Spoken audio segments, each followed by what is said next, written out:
years since Tyree Bowie was acquitted of first-degree murder. And although he says he is grateful to be free, his heart is restless.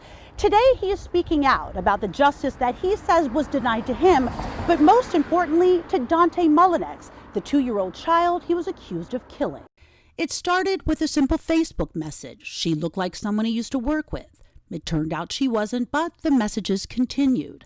And that's how Tyree Bowie, a 39-year-old father from York, Pennsylvania, entered the life of Leah Mullinix, a homeless 22-year-old who was living in a car with her son, Dante.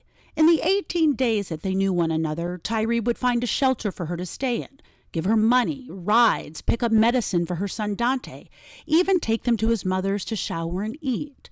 So you can imagine Tyree's shock when Leah, the same woman who, as her son Dante lay dying in the hospital, begged him not to leave her life, promising to be a better mother, would then testify against him as he stood trial for murdering him. It was scary because, this is my life, you know. A life whose direction would now be determined by 12 strangers. I'm trying to give them eye contact to see, just to read just anything, and I was scared. I was scared to death. It had taken just 2 hours, and the jury had reached a verdict. He said not guilty on first-degree murder, and I was like, wow. After spending more than 4 years in prison, Tyree was a free man. I know Dante he's been watching over me. He's been had my back since day one. Day one was September 6, 2018. Tyree and 2-year-old Dante Mullinix had just pulled into a Rutter's gas station after taking Dante's mother Leah to the hospital with a headache. I opened the door and I tell him to get out the car. He goes to the floor of my car. And then that's when I pulled him out and I looked at his face. There were bruises. He assumed they were caused during one of Dante's tantrums. Leah had complained about them all week. In a Facebook message sent on September 2nd, Tyree asked Leah how Dante got a bruise on his head, to which she responds, "The wall. He does it when he's mad." And on September 5th, Leah writes Dante is crying, screaming, and banging his head. Do you believe that? No. I didn't believe it when she told me that on September 2nd. And it's important to know that Dante is a nonverbal child. But Tyree says when he asked him if he was okay, he nodded yes. And surveillance video shows both Tyree and Dante inside of the store. In it, Dante appears fine. After leaving Rutter's, Tyree says they went to his roommate's house. There he says he parked the car and told Dante to stay seated, but he didn't. He pushed out and then he went down and hit his chin.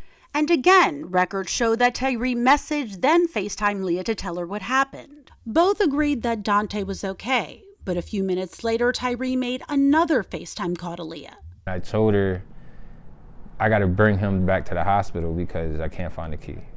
And it was during this trip back that all of their lives would change. I gave Dante a cookie.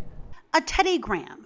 Moments later, Tyree says he heard a thump. He looked back and Dante's eyes were closed. I'm like, Dante, wake up.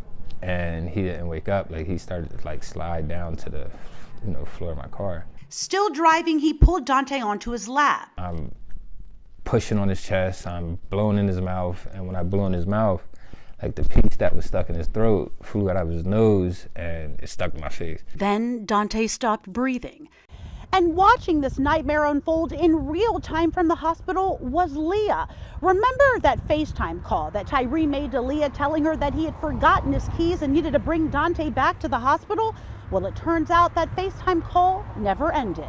But Leah, captured here on surveillance video, does nothing. She doesn't call a nurse. She doesn't call a doctor. She ran to the bathroom. She was in the bathroom for 19 minutes. So when Tyree arrived at the hospital with Dante lifeless in his arms, only Leah was there to meet them. Fortunately, doctors were able to get Dante breathing again, and Tyree, overwhelmed by what happened, says he left. It never crossed my mind that I'm going to be charged for that. That never crossed my mind. And either apparently did Leah. In this message exchange taken after Tyree left the hospital, he writes to Leah, there was nothing I could do to help him, baby. To which she says, I know, Tyree. It would have been the same for me if I was you. So he was surprised when he received a call asking him to come to police headquarters. where he says he explained everything to detectives. And then we're driving, listening to music. I look back and he's like bobbing his head. And then all of a sudden I heard like his head just go boom against the door. But soon, Tyree says, the conversation started to feel more like an interrogation. You gotta be a man and tell me what happened. I'm being honest. No, you're not. Yes, I am. Like I said, I swear up and down I thought it was the cookies. I swear, that no bullshit. I'm telling you no bullshit, it's not the cookies. He's calling me a liar, and he's like, oh, well, we searched your car with a fine-tooth comb, and we didn't find no cookies anywhere. So now that right there, like that comment right there, like kind of confused me. But still, he says he believed they would see it had been an accident.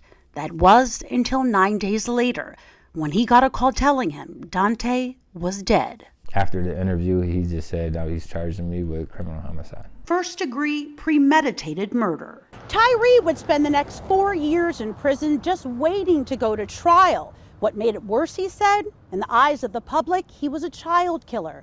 But finally, his day in court came.